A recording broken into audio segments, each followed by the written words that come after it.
Movie शुरू होती है, हम हैन हाउ ग्रुप के मालिक पैंसू को देखते हैं जो बहुत ही शानदार है लेकिन अकेले जीवन जीता है। दरअसल पैंसू अपनी वाइफ सियोन से सिर्फ अपने फादर के बिजनेस की वजह से शादी करते हैं। सियोन कभी काम नहीं करती लेकिन फिर भी उन्हें लगता है कि उन्हें सारे पैसों पर हक होना चाहिए। अपने ऑफिस पहुंचने के बाद पैंसू को एक कारपेंटर के बारे में पता चलता है जो अपनी दुकान खाली करने के लिए तैयार नहीं है, लेकिन पैंसू को अपने अगले प्रोजेक्ट के लिए किसी भी कीमत पर उस दुकान की जरूरत है। इसलिए पैंसू अपने खास आदमी मिस्टर चुल से कहता है कि किसी भी कीमत पर उस दुकान को खाली करवा दे।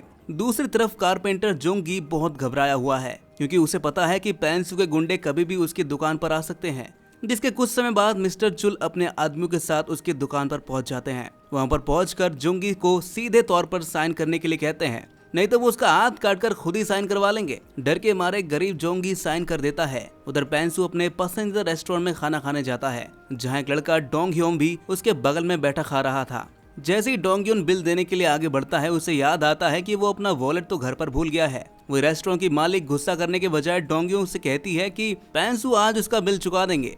पैंसू ये सुनकर थोड़ा अजीब महसूस करता है लेकिन फिर भी वो उस लड़के का बिल चुका देता है। इसके बाद वो लेडी पैंसू से वादा करती है कि बहुत ही जल्द उसे उसके अच्छे काम का इनाम मिलेगा। जिसके कुछ समय बाद हम देखते हैं कि डोंग ह्योन एक बिल्डिंग के कोने में चढ़कर एक जूता उठाने की कोशिश कर रहा है और जैसे ही वो जूता तक पहुंचता है उसका पैर फिसल जाता है और वो सीधे नीचे खड़े पैंसू पर गिरता है। अब कुछ देर बाद जब पैंसू की आंख खुलती है तो एक नर्स उसे बच्चा कहकर पुकारती है। ये उसके लिए बहुत अजीब होता है।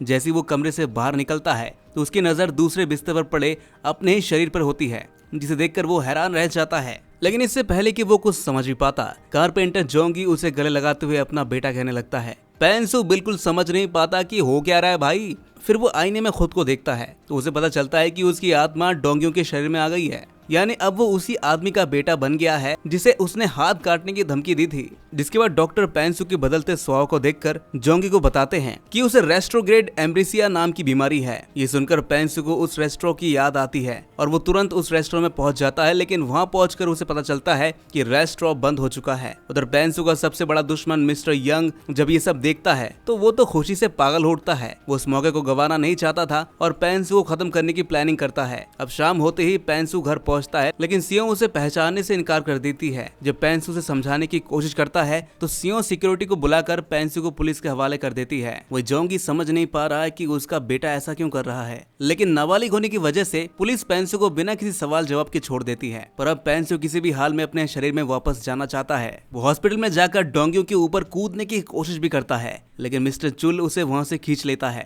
और अपने ही नौकर से बेइज्जत होने के बाद पैंसू अपने नए छोटे से घर में लौट आता है, लेकिन उसके सामने अभी भी कई सारी मुश्किलें हैं। थोड़ी देर बाद जब पैंसू खाना खाने बैठता है तो उसे लगता है कि डोंगियों के शरीर में होने की वजह से उसे बहुत ज्यादा भूख लग रही है। उधर जोंगी को लगता है कि डोंगियों बदमाश बच्चों की वजह से इमारत से गिरा था, इसलिए अगले ही दिन वो प्रिंसिपल से मिलने जाता है। लेकिन प्रिंसिपल कहते हैं कि उनकी स्कूल में ऐसे बदमाश बच्चे है ही नहीं जो डोंगियों को इतना परेशान कर सके। पर पैंसू जानता है कि प्रिंसिपल झूठ कह रहा है और उसे सच जानना है। अब क्लास में एक दिन पैंसू की नजर कुछ लड़कों पर पड़ती है जो उसका मजाक उड़ा रहे होते हैं, जिसे देखकर पैंसू समझ जाता है कि डोंगियो शांत स्वभाव का लड़का है, इसलिए बच्चे उसे परेशान करते थे। लंच टाइम में कुछ बदमाश बच्चे एक लड़की ह्यूजोंग को परेशान कर रहे होते हैं। पैंसू उन्हें रोकने की कोशिश करता है लेकिन उनके लीडर जोइक से उसकी बहस हो जाती है। अब स्कूल के बाद जोइक और उसके दोस्त फिर से पैंसू से लड़ने की कोशिश करते हैं, लेकिन इस बार पैंसू उन्हें सबक सिखा देता है। उसी दिन पैंसू जियोक को बाथरूम में कुछ और बच्चों को परेशान करते हुए पकड़ लेता है और फिर पैंसू जियोक का फोन लेकर घर आता है और फोन में एक वीडियो होती है जिसमें जोइक और उसके दोस्तों ने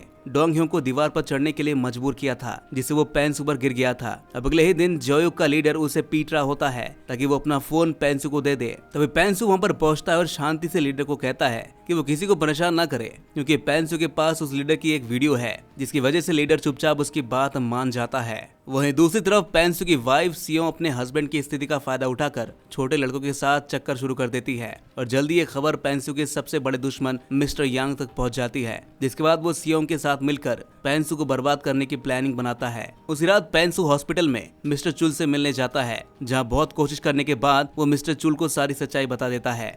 अब अगले दिन स्कूल के बाद पेंसु अचानक ह्योंगजुन से टकरा जाता है, जिससे ह्योंगजुन का टेडी बियर गिर जाता है। जब पेंसु उसे वापस करने जाता है तो वो ह्योंगजुन की मां मीसुंग को देखता है, जिसे देखकर पेंसु चौंक जाता है। दरअसल मीसुंग पेंसु का पहला प्यार थी, जिसे उसने सियोंग के लिए छोड़ दिया था। उसे देखकर पेंसु मीसुंग को उनके नाम से बुलाता है, जिसे मीसुंग हैरान रह जाती है कि चल क्या रहा है ये। मीसुंग के जाने के बाद पेंसु उसके साथ बिताए हुए सभी पलों को याद करने लगता है। अगली बार जब वो ह्योंगजुन से मिलने जाता है तो पेंसु उनके बालों से कुछ डीएनए टेस्टिंग के लिए ले जाता है। वो सच्चाई जानने के बाद कि असल में ह्योंगजुन उसकी ही बेटी है, वो सीधे मीसियों से मिलने जाता है और उससे उसके जीवन के बारे में पूछता है। ये सुनकर मीसियों रो पड़ती है और बताती है कि उसने कैसे ह्योंगजुन को अकेले पाला, क्योंकि उसके हस्बैंड ने उन्हें छोड़ दिया था। उधर सियों अपने फादर के पास कुछ झूठी रिपोर्ट लेकर जाती है, जिसमें बताया गया है कि पेंसु अपनी कंपनी के पैसों का गलत इस्तेमाल कर रहा था। असल में ये सब मिस्टर योंग के कहने पर हो रहा है और सियों इसमें उसका साथ दे रही है और सियों के फादर को उस पर पूरा भरोसा है, इसलिए वो फैसला करते हैं कि जैसे ही पेंसु कोमा से ठीक होगा उसे कंपनी से निकाल देंगे। उधर पेंसु अपनी बेटी के साथ ज्यादा समय बिताने के लिए एक जिम ज्वाइन कर लेता है, जहाँ ह्योंगजुन पहले से ही जाती है।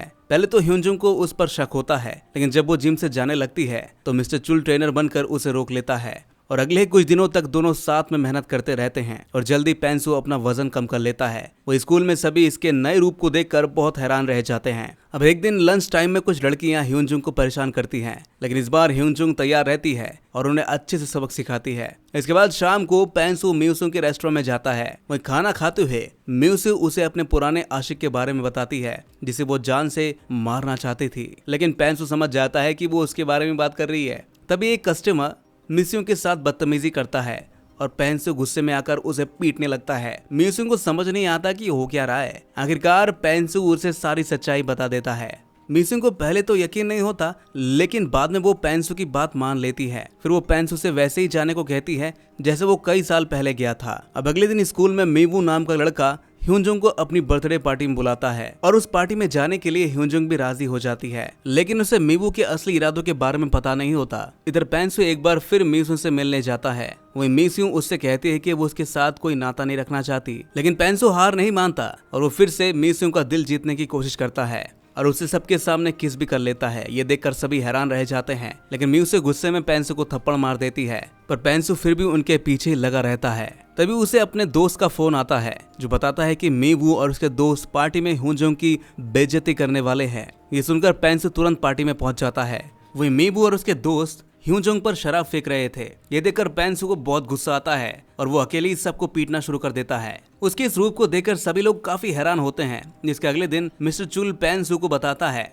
कि सियों उन्हें उस कंपनी से निकालने की साजिश रच रही है। पेंसु सियों के फादर को एक चिट्ठी लिखता है और मिस्टर चुल को उसे देने के लिए कहता है। वहीं इधर स्कूल में एक लड़की पेंसु को घूमने के लिए पूछती है, लेकिन पेंसु मना कर देता है और जब ह्योंगजुन भी उससे यही पूछती है तो पेंसु हैरान रह जाता है और उसे भी मना कर देता है। फिर जब मीसुंग को भी इस बारे में पता चल जाता है तो वो ह्योंगजुन को पेंसु से दूर रहने को कहती है। अब उसी रात मिस्टर यंग डोंगह्यो को खत्म करने के लिए हॉस्पिटल में जाता है, लेकिन तभी डोंगह्यो अचानक होश में आ जाता है और मिस्टर यंग उसे पेंसु समझकर डर के मारे में भाग जाता है। होश में आने के बाद डोंगह्यो खुद को एक नए शरीर में देखता है और तुरंत अपने फादर से मिलने जाता है, लेकिन उसके फादर उसे पहचानने से इनकार कर देते हैं। तब पेंसु वहां पर पहुंचता है और काफी देर तक उसे समझाने के बाद डोंगह्यो और जोंग्यू को पेंसु की बात पर विश्वास हो जाता है। इसके बाद पेंसु सबसे पहले चीजें सुधारने के लिए डोंगह्यो की मदद मांगता है और फिर दोनों मिलकर मीसुंग से मिलते हैं और झूठ कहते हैं कि वो दोनों वापस अपने शरीर में आ चुके हैं। और डोंगह्यो माफी मांग रहा होता है कि तभी मिस्टर यंग अपने आदमियों के साथ वहां पर पहुंच जाता है